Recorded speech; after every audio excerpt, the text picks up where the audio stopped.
Ya, kita lanjut saja dengan bagian yang ketujuh ya. Nah, bagian keenam sudah sampai penentuan arah daripada vektor R ya.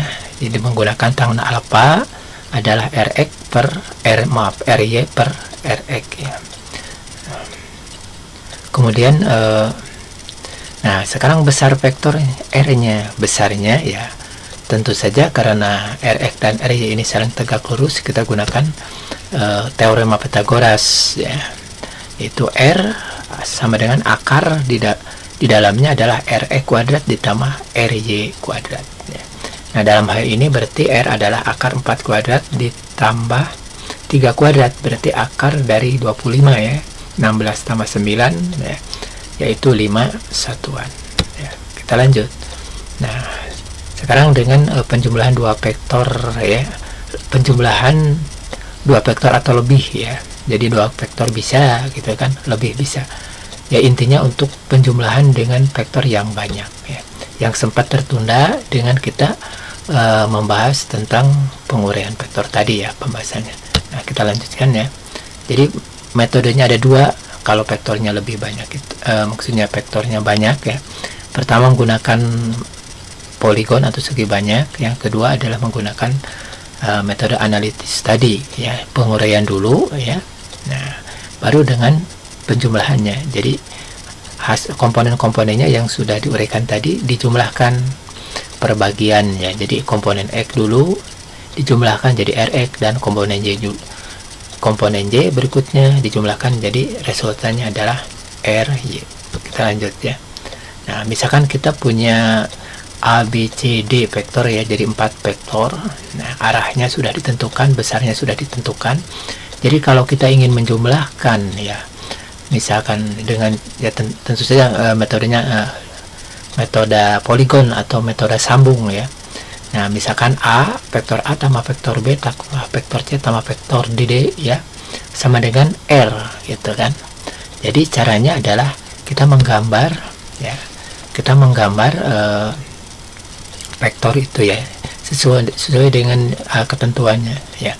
Vektor A adalah mendatar, besarnya sudah ditentukan ya, kita gambarkan misalkan dengan warna hijau. Lanjut dengan vektor B ya. Nah, ini juga arah dan besarnya sudah sama dengan ketentuannya ya. Kemudian sambung lagi karena metode sambung ya, dengan vektor C ya. Ini vektor C vertikal ke bawah ya, panjangnya sudah sesuai kan. Kemudian satu lagi vektor D nyambung ya, arahnya ke kiri ya, besar dan sudah sesuai. Maka resultan tentu saja dari titik pangkal vektor pertama ke ujung vektor terakhir ya. Nah, kita biasa menyebutnya R ya, itu resultannya. Nah, itu metode segi banyak itu, atau metode sambung ya, dengan banyak vektor. Dan metode sambung dengan dua vektor saja namanya metode segitiga ya, karena akan membentuk segitiga. Nah, di sini kan bentukannya segi banyak ya, lebih dari 3, lebih dari 4 kan. Nah, kalau segi 4 disebut, kalau 4 disebut segi 4 ya, kalau ada sudutnya 4 ya. Nah, kalau lebih dari itu maka disebut saja segi banyak. Jadi sudutnya 1, 2, 3, 4, 5 ya. Tuh 5 karena vektor yang dijumlahkan 4. Nah, nanti menghasilkan sebuah resultan menjadi segi 5 ya. Mungkin itu ya. Nah, dan cara menghitung besar resultannya ini ada kita kesulitan ya. Ya, kesulitan karena tidak ada metode yang yang sudah dibakukan ya.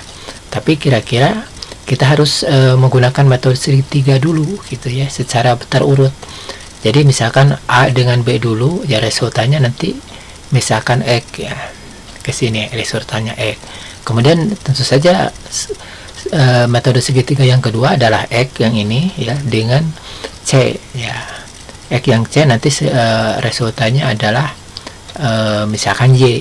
Nah, kemudian setelah Y baru segitiga yang terakhir ya. Jadi vektor Y yang kesini dengan vektor D hasilnya adalah R itu.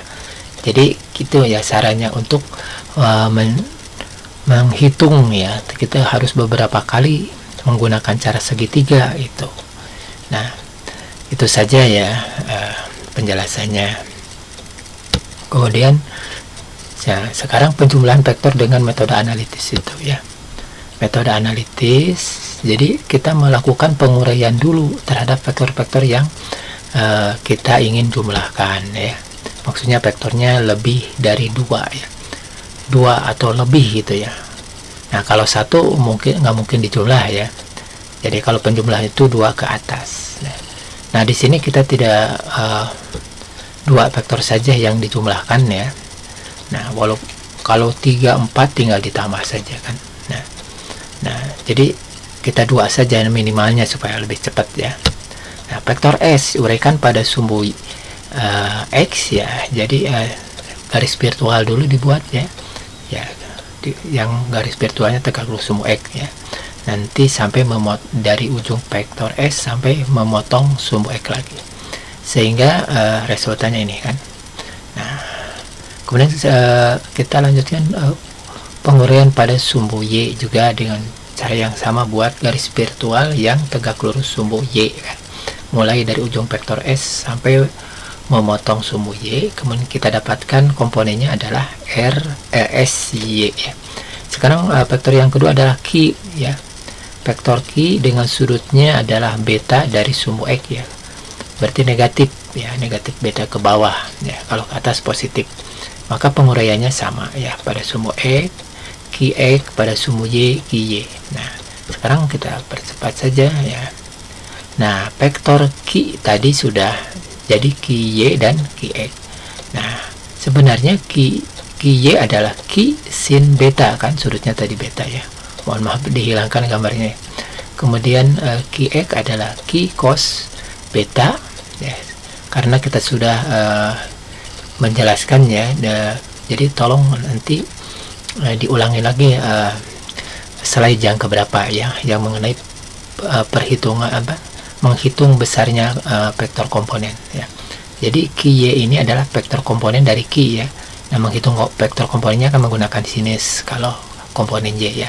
Kalau komponen X menggunakan cosinus. Nah, dengan cara yang sama untuk vektor S juga, SY dan SX ya. Kemudian kemudian komponen X dijumlahkan ya, maksudnya nanti resultannya adalah RX ya. Jumlahkan komponen X-nya ya, yaitu komponen komponen X dari S atau SX dan komponen X dari Q ya atau QX, namanya RX. Demikian juga untuk RY adalah jumlah atau resultan seluruh komponen Y ya. Karena kita cuma 2 vektor saja sebagai contoh ya. Komponen Y dari S atau SX dan komponen Y daripada Q ada QY gitu. Nah, ceritanya kita sudah dapatkan ya RX dan RY. Nah, itu kan, maka untuk menghitung R kita gunakan saja ya teorema Pitagoras, karena pasti RX dan RY ini saling tegak lurus ya. Nah, jadi R adalah sama dengan akar dari di dalamnya adalah RX kuadrat tambah RY kuadrat. Ya, itu cara penjumlahan vektor dengan menggunakan cara analitis ya. Teorinya seperti itu. Nah, kita boleh langsung ke prakteknya ya, penjumlahannya gitu kan. Nah, misalkan contoh soal ya, maksudnya dengan contoh soal ya, misalkan S ini, vektor S ini adalah 4 satuan ya, posisinya atau sudutnya alfa misalkan 53 derajat ya, tentu saja terhadap sumbu X positif ya, berarti ke atas ya. Sedangkan vektor Q 3 satuan posisinya min 37 derajat, artinya dari sumbu X itu ke bawah minus ya. Tentukan besar dan arah resultan keduanya. Maksudnya result besar dari R ya. R itu adalah S ditambah Q ya. Besarnya berapa, kemudian arah R berapa. Nah, kita coba gambarkan ya. Vektor S-nya itu dengan alfa 53 ya, kira-kira sebesar itu ya. Nah, dikira-kira saja ya. Karena sulit menggunakan itu ya, tidak ada apanya ya, busur derajatnya ya. Untuk lebih cepatnya seperti itu, kita uraikan komponen X-nya dapat SX dan Y-nya ya. Kita tidak jelaskan, cukup di